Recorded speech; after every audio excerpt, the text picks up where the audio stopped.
बोलो जयकारा, बोलो श्री गुरु महाराज की जय। भजन अभ्यास और ध्यान, कलेहरू दरबार। भजन अभ्यास और ध्यान का अर्थ है मन को नाम सुमिरन में लगाकर समस्त विचार शक्ति को अपने इष्ट देव पर एकचित हो केंद्रित करना। समस्त शांति व आनंद दिव्य नाम के सुमिरन में है, जो सद्गुरु असीम कृपा कर जिज्ञासु को बख्श देते हैं। सद्गुरु के आदेशानुसार भजन अभ्यास नाम सुमिरन करने से जीव निहाल हो जाता है। नाम सुमिरन आत्मा की खुराक है। नाम सुमिरन आत्मा की खुराक है। प्रेम सहित निष्ठापूर्वक किया गया नाम सुमिरन जीव को आत्मोन्नति और ले जाता है। हर पल परमात्मा के जलवे से जीव आनंद विभोर रहता है। भजन अभ्यास नियम पूर्वक अथक परिश्रम व अटूट श्रद्धा के साथ किया जाना चाहिए। इसका यह अर्थ नहीं कि अपने कार्य व्यवहार छोड़ दो, अपितु कार्य व्यवहार करते हैं दिव्य नाम का सुमिरन प्रतिदिन करना चाहिए, क्योंकि प्रमुख कर्तव्य तो जीवन का यही है। भारतीय ग्रामीण महिलाएं जब दूर किसी नदी या कुएं से पानी भरकर लाती हैं तो उनके पास 3-4 मटके होते हैं। वो सिर पर एक दूसरे पर रखकर ऊबड़ खाबड़ रास्तों पर बातें करती हुई चली आती हैं, किंतु उनका संतुलन कदापि नहीं बिगड़ता, चाहे वो चल रही हो या बातें कर रही हों। उनका ध्यान अपने पानी से भरे घड़ों की ओर होता है। इसी प्रकार मनुष्य को अपने जगत के कार्य व्यवहार करते हुए अपनी सुरती की धारा को प्रभु नाम में तल्लीन रखना है। खाते पीते सोते जागते अपनी लिव को सद्गुरु के बख्शे नाम में केंद्रित रखना है। भजन अभ्यास आत्मा साक्षात्कार करने का निश्चित साधन है। भजन अभ्यास आत्मा साक्षात्कार करने का निश्चित साधन है।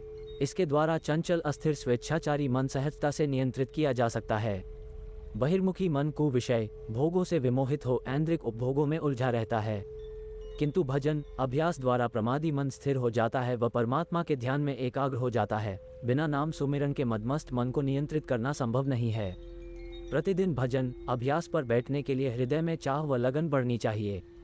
प्रतिदिन भजन अभ्यास पर बैठने के लिए हृदय में चाह व लगन बढ़नी चाहिए। भजन पर बैठने की तीव्र इच्छा पैदा हो, ऐसी लगन को उत्पन्न करने हेतु संतों महापुरुषों की वाणियों तथा जीवनियों का चिंतन व मनन करना चाहिए तथा उन पर अमल करने का प्रयास करना चाहिए। हर पल अपने इष्ट देव सद्गुरु की असीम कृपा व दयालुता को याद करना चाहिए, जिससे हृदय प्रेम से भरपूर व भाव विह्वल रहे।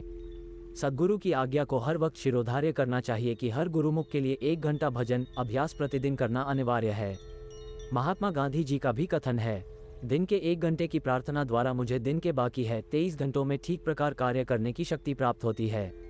अटल इरादा बनाना चाहिए, मुझे निश्चित समय पर भजन अभ्यास पर बैठना ही है, चाहे मन माने या न माने।